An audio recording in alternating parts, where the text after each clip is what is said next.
wanted to take some time to talk about the news that HBO have announced they will be adapting the Dunk and Egg adventures, and why this announcement caught me off guard a little bit, and what this means for some of the other spin-offs that are in development right now. I also wanted to touch upon how I think they may go about structuring the show, because it's not as simple as it seems at first. For a lot of people, when looking at the works of George R.R. Martin for potential spin-off ideas, Dunk and Egg is one of the most obvious ones to jump out. The short stories are beloved by fans, and I personally believe they are some of George R.R. Martin's best writing. As of now, 3 of the planned 9 stories have been written, with George suggesting in his blog he may need to go back and fill in some of the gaps between the first and the second story, so it could end up being more than the planned 9 parts. I personally love Dunk and Egg. It's my most read part of the A Song of Ice and Fire universe, and I can't wait to see it on screen. However, whenever I think about it, it does make me a little bit dejected, knowing there is a slim chance that we will get the 9 planned short stories with George's workload and schedule full,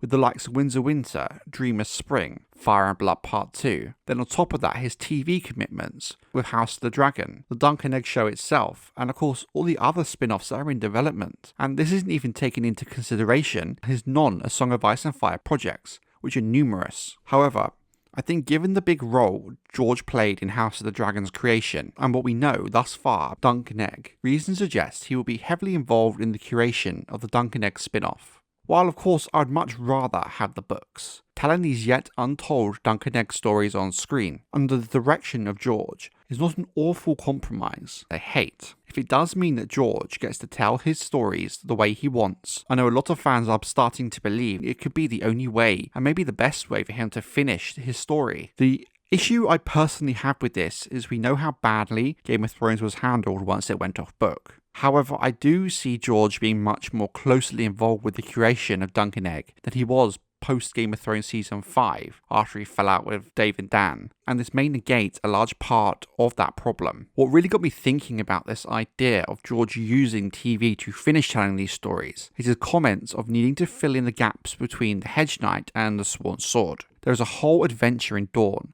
with a lot happening during it, to be honest. Without Dunk's internal monologue referring back to the adventure throughout the Sworn Sword, the TV audience may get a bit lost or confused. Therefore, from a TV point of view, it would make a lot of sense to find a way to fill that gap by showing the Dawn adventure. That leads me to the structure of the show.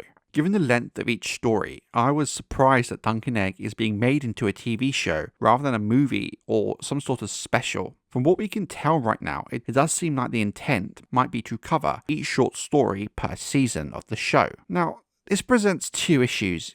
If you adapt the story as is, then there is no way you get a full season of TV out of it, even if it were only 6 or 8 episodes a season compared to 10. Which means I believe they are going to expand the story a little bit. I don't think they will go the Game of Thrones route by creating all new characters and pointless random side quests. I think they will introduce characters we know and are vital to the story, such as Bloodraven, much earlier. We could have him attend the tourney in the Hedge Knight, or maybe have him as an anchor in King's Landing and use him as a way of communicating key past events that impact the Dunk and Egg stories, such as the first Blackfire Rebellion.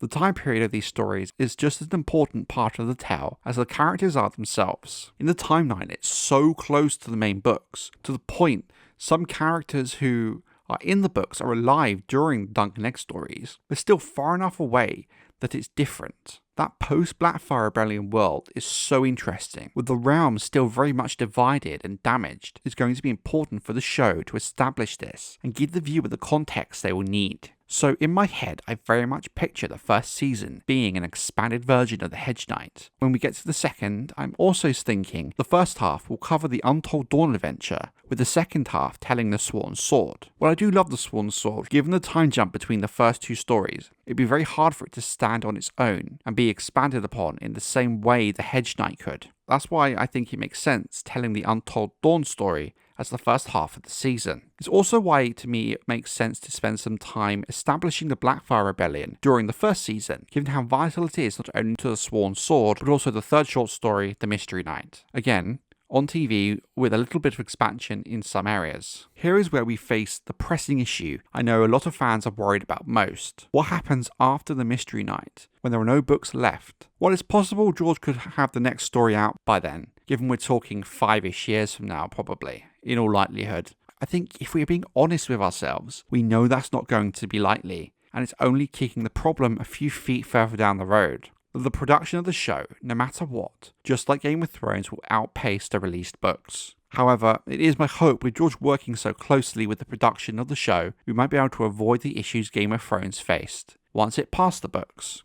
It's possible George might use the TV show as a vehicle to try and finish the story the way he wants to, knowing the challenges he faces with the remaining 6 stories, and the time he has to do them. For me, this whole idea and the concept of using the show in that way really does depend on how involved George is going to be. So how does this affect the other spin-offs in development? Well, firstly, that's not an easy question. For a lot of fans, this was not the spin-off announcement I think a lot of them were expecting from the Warner Brothers showcase. I personally, from my own sources, heard some rumours that Dunk and Egg was happening, but my source believed that it was much more likely going to be a series of specials, similar to how Sherlock was handled, and not necessarily a full-fledged series. We know the Aegon's Conquest project is very close. I think a lot of fans were expecting that to be the project that was at Warner Brothers' presentation about the merger of HBO Max and Discovery Plus. I also know many fans were thinking it was going to be the Jon Snow spin-off or the Sea Snake spin-off, and while I do think both of those shows do happen eventually, given all the changes happening at HBO and Warner Brothers right now, I think it makes sense for them, for the time being at least, to focus on something already well established like Aegon or Dunk and Egg. It's a much safer bet. So I'm still positive for Snow,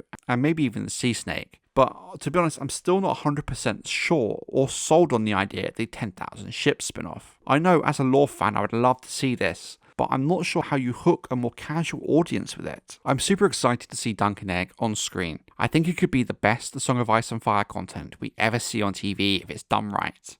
There are a lot of unknowns and info we don't know yet, but as we learn more over the coming months, hopefully things will get clearer. What I want to know in the comments is what you guys think of this announcement. How do you think they are going to structure the adaptation? How do you think this impacts any of the other planned spin-offs?